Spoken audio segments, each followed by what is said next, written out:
Hello to everyone. My name is NC Lightworker and welcome to the Black Off Grid YouTube channel. This video is part of the Real Talk video series where we are going to discuss issues as it relates to homesteading, prepping, and self-reliance before, during, and after a catastrophic event. I have a second YouTube channel under the name of NC Lightworker that will give you insight into my personal views and outlook regarding the future. I do not respond to questions, comments, or emails because as a lightworker, I am only here to present the information. The purpose of this video is to create an open forum for like-minded people. If you haven't done so already, please be sure to post your location in the intro video to this channel. Thank you for tuning in, and let's get started.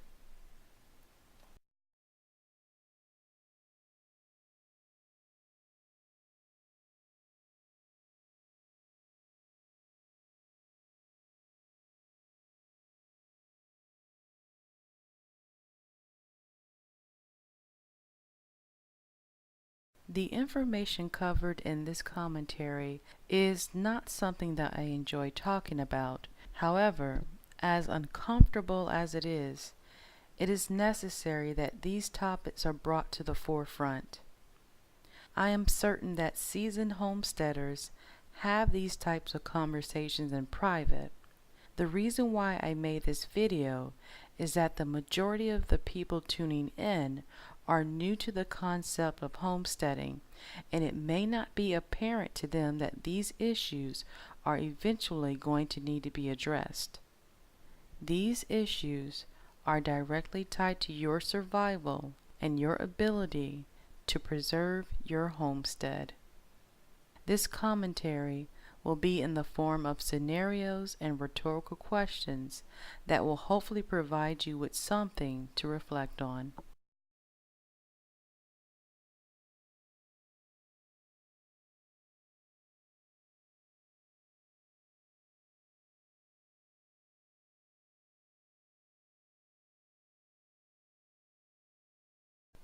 The scenario is that the government has made the following announcement.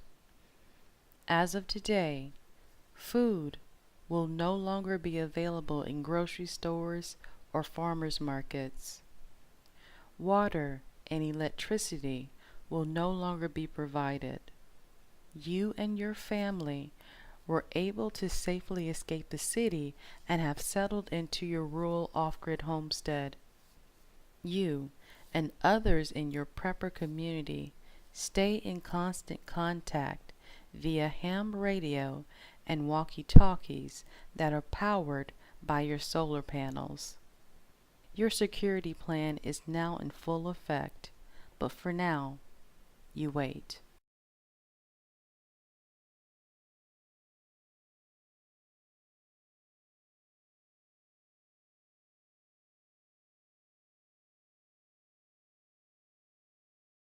Meanwhile, in the city, it is complete and total chaos.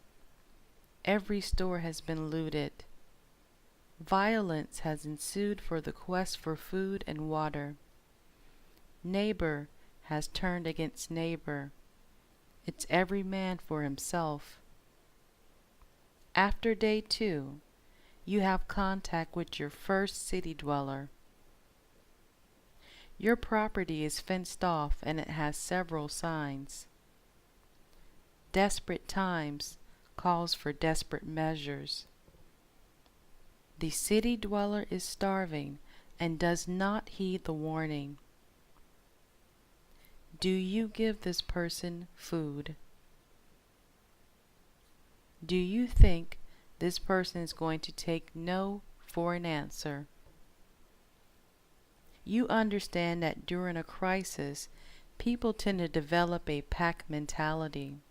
The city dweller did not heed the warning signs. Do you allow this person to leave?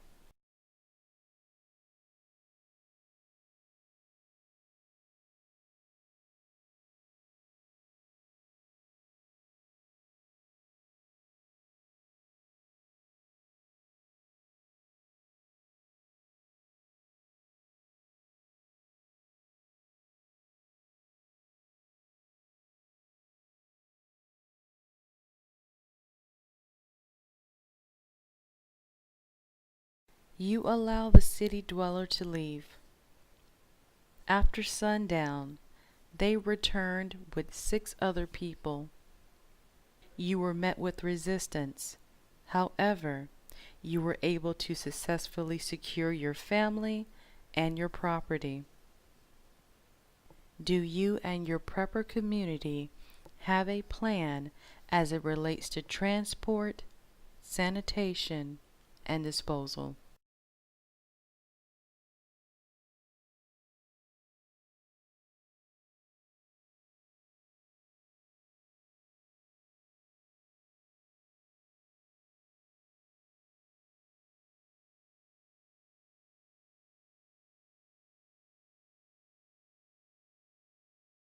It is winter, and as a homesteader, you are fully aware that your food stockpile will sustain your family until next spring, which is the next growing season.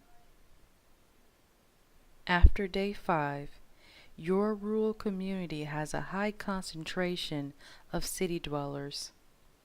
Your encounters with city dwellers get more complicated. Women begging for you to take their starving child. People abandoning children on and around your property. Children wandering alone in the woods. How do you handle these situations?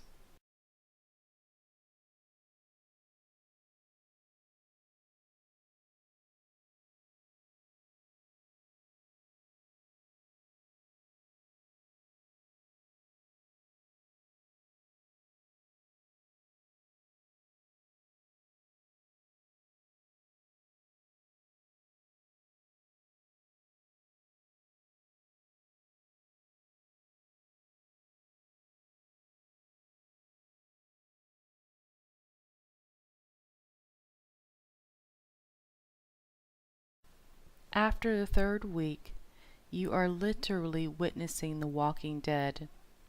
There are a massive amount of people who are now skeletal and they are dropping like flies.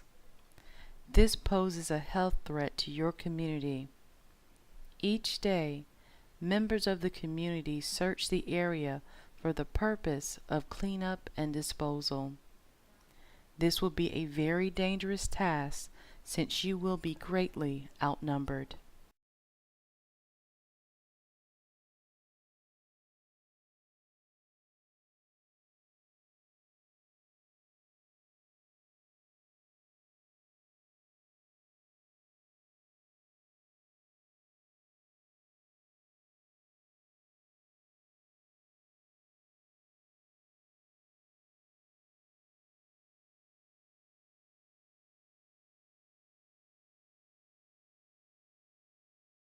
The beautiful thing about consciousness is that it will never force itself on you. You always have the option of going back to sleep at any time. The choice is yours. If the information in this post was able to wake up a handful of people, then my mission was accomplished.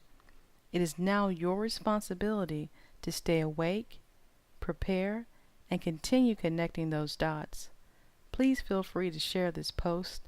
God bless and take care.